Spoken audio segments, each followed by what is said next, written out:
GRTA. But regardless, it is some good news and some positive news coming out of GRTA with regard to, I guess you could say, kind of shuffling around of some funds to help the Guam Homeless Coalition. If you could, I brought you on here. If you could just kind of unpack the news.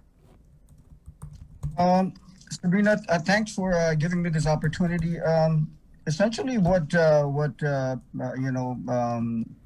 inspired us to or at least urged us to pursue this project is I'm a member of the Lieutenant Governor's Homeless Coalition, team, and we meet prior to the holidays.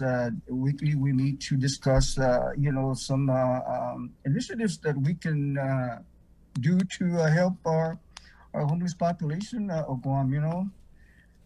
Many of these people, really, if not all of them, are the most vulnerable people in Guam, and they've been missed in terms of support. So, essentially what we're doing is providing them transportation to have an opportunity to go out and begin looking for jobs, prepare to find jobs. And when they find jobs, they'll be, gainfully employed and be contributing citizens of Guam. So that's really the essence of all of this. And the other thing is, within the Homeless Coalition are the nonprofit organizations who help these target population. And every time they show up on our meetings, one of the biggest concern that they have is, that these people can go out and fend for themselves in many ways because they don't have transportation. So, we've worked hard. My team and I worked hard to try and put together a support mechanism to provide, transportation for these people. So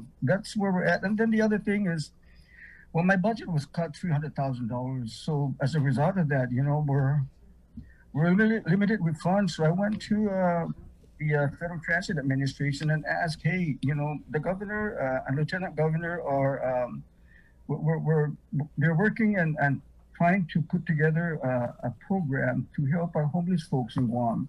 And we're asking this if we can use some of our CARES Act funds to support this program. And we went back and forth, and in the end, they said, yes, of course, you can use CARES Act funds. And the other thing is that it was mentioned, and I'm hoping and praying that, more funding will come our way, because they said that, you can use the CARES Act funds and hopefully and be prepared that you might be getting some more money to support this kind of things, So I put together a group of people, a team, to include a transportation, management center, so that we can, effectively and efficiently handle this operation. So that's where we're at right now, Sabrina.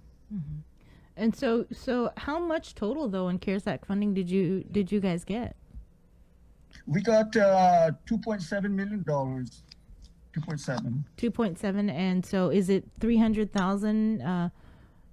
Because that's how much you guys lost in your budget. Is that how much is going to this particular program? No, not really. That's something that I've got my transportation supervisor to start working on. Is of course we have a vehicle.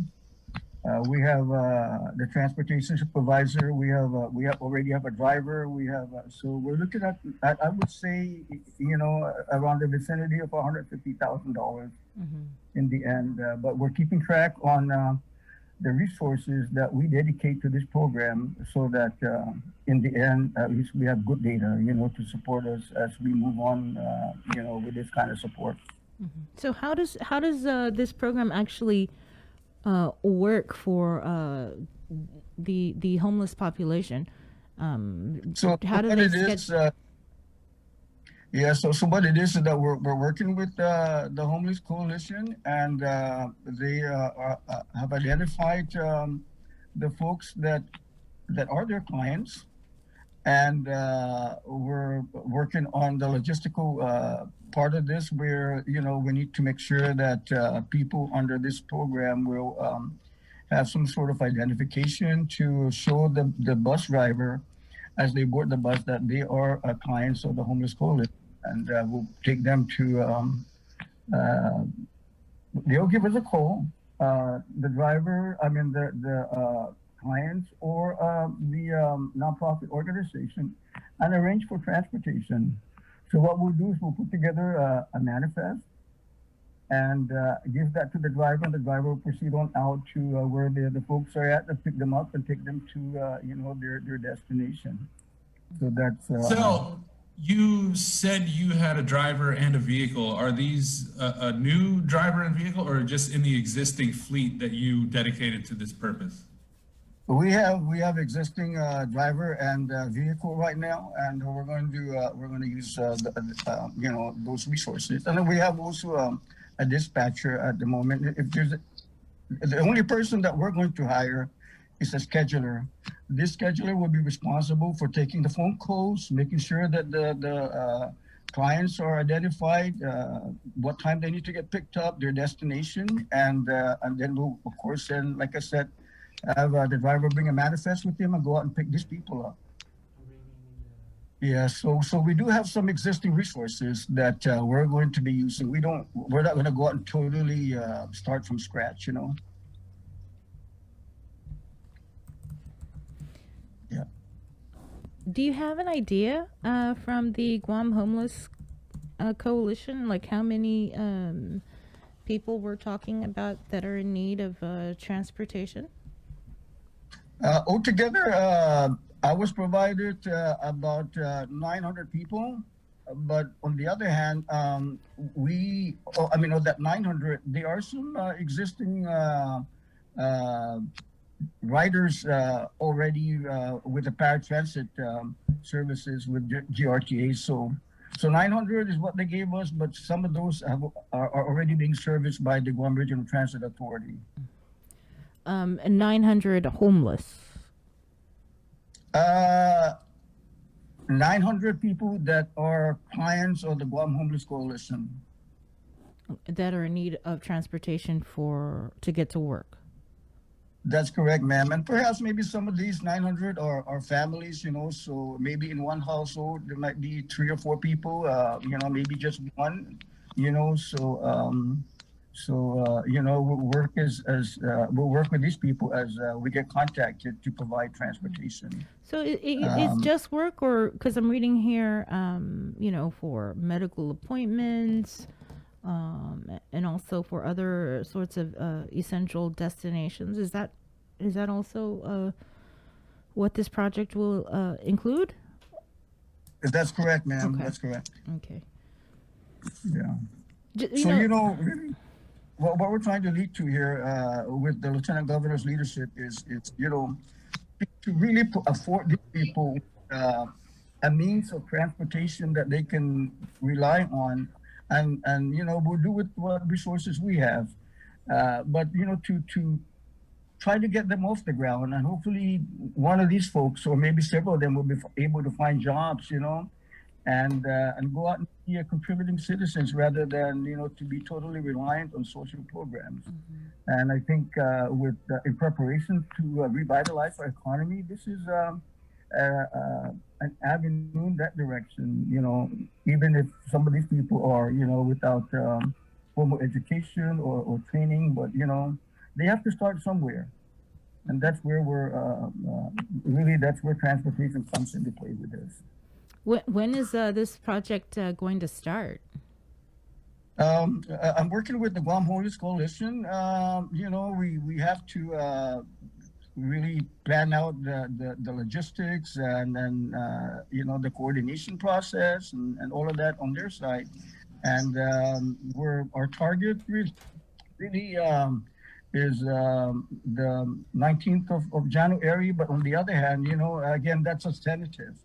We're continually meeting with the coalition, and as we firmed up plans, definitely if 19th is a good start date, then we'll start that day. Otherwise, we'll just have to make sure that we have firm plans, and when we start, that we'll start as efficient as possible. And aside from the Guam Homeless Coalition partnership, what has been the ridership? What has the ridership been like over the past With several reg- months? Have you seen with low numbers what? or Pardon me, ma'am. I'm sorry. the ridership numbers for GRTA? Have you seen The a ridership, decrease or? because of COVID-19, the numbers have gone down. But as the governor begins to reduce the restrictions, I firmly believe that the numbers are going to go back up again. So, and then the other thing is, Sabrina, Jason, gosh, and I'm sorry, but Andy. anyways, we also have some federal grants that we competed, grants from the Federal Transit Administration.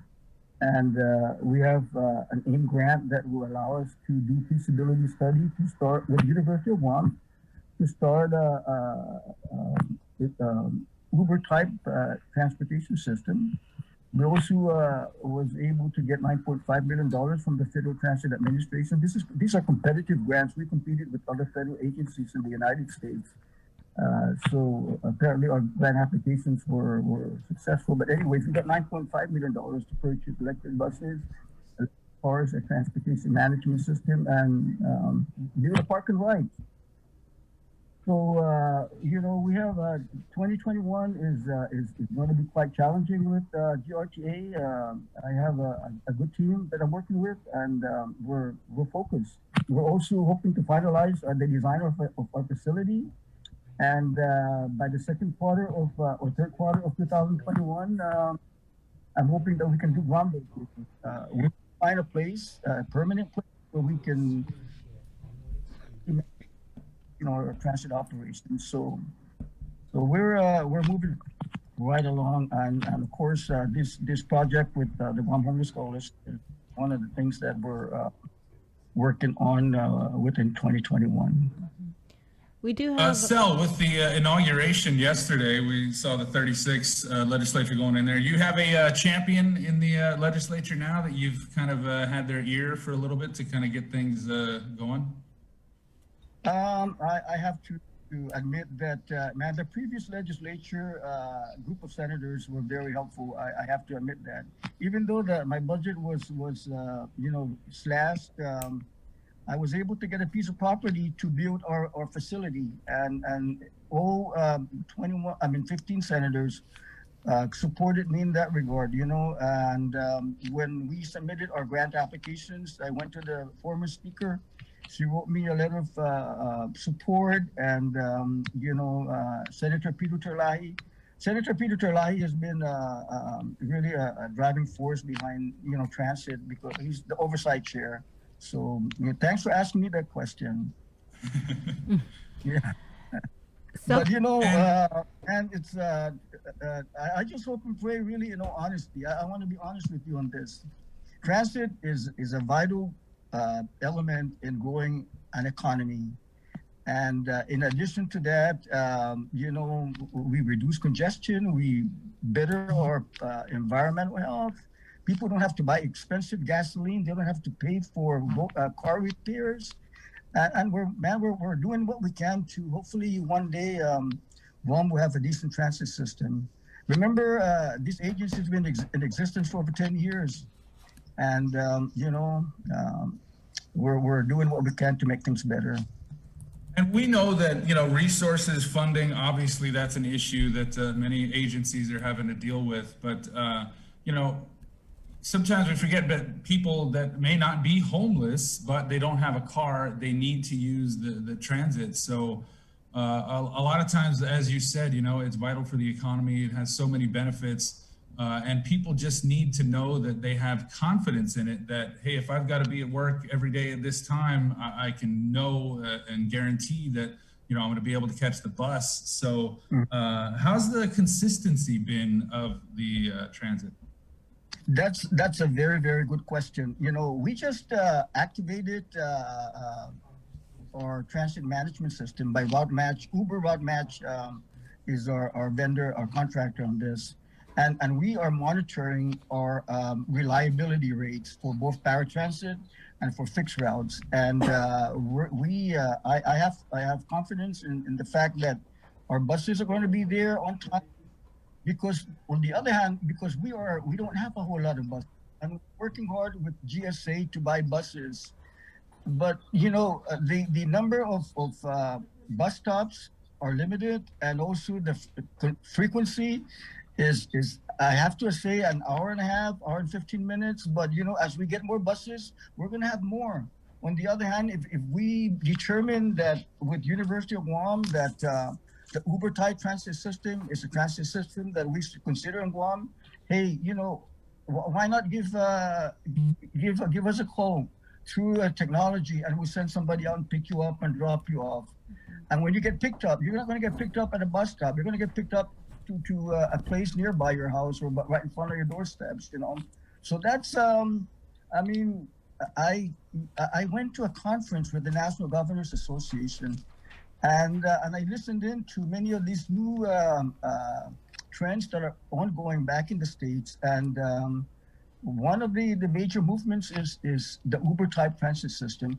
And the reason for that is because the normal way of transit right now is we send a bus to go from one bus stop to another bus stop, hoping that somebody be there. So if nobody's there, then we're just sending the bus out But if we send a van out to pick up several people going to the same direction, then we know that when we send that van out, it's going to pick up somebody. Mm-hmm. It's not going to be going out there empty-handed, So. Yeah, obviously you don't want to waste money on routes of a bus just driving around that's empty. So this seems like a good deal, but have you gotten to the point where you've done any kind of cost analysis, any idea what this is going to cost you in the long run, maybe roll that into the budget?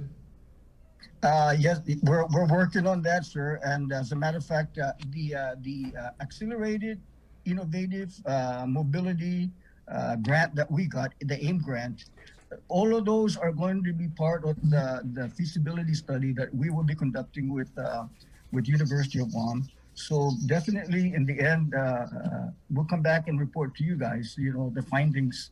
And the other thing about this is that we're required by the Federal Transit Administration to report our findings up to them, and they will use our data to share with other transit agencies in the United States. This is a competitive grant, and really, of the I think 150 applicants, we received the second highest amount, $1.9 million. And it's again, we're definitely in the end we're going to find out the cost, the viability of the system, and perhaps maybe it's a way to go here in Guam rather than the normal way of transit operations. Mm-hmm. Yeah. Sal, you've been mentioning RouteMatch a technology right by Uber, and so what has been I guess the response to the GRTA Amble app? It's we do have clients who are already using that. We have to continue to work with our clients. Right now, the Amble is essentially for use with our paratransit riders. So we're working with them. We have I'm not sure exactly how many are already taking advantage of those, but our goal before the end of the year is at least close to 50% of our riders will be using the Amble.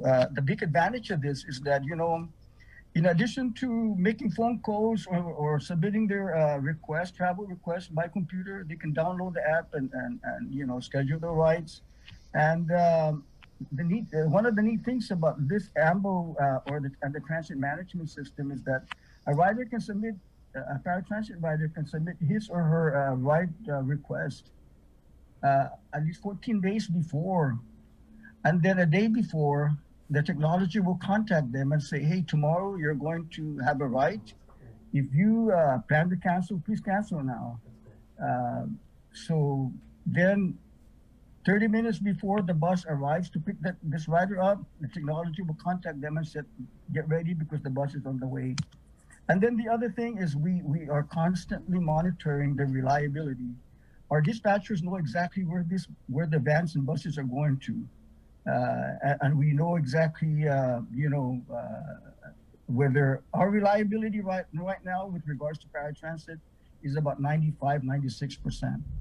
And considering the traffic, considering the remote areas that our clients are living at, and let me tell you, again, we have buses and vans. The reason for the vans is because we have areas in Guam where the buses can't go in. So we use those vans to go into the midst of some, remote locations in Guam to pick our riders up, man. I tell you, it's challenging, but like what the OCR, Office of Civil Rights Inspector, said to us when they arrived last March is that, we admire you guys for taking the task of paratransit because it's a tough operation.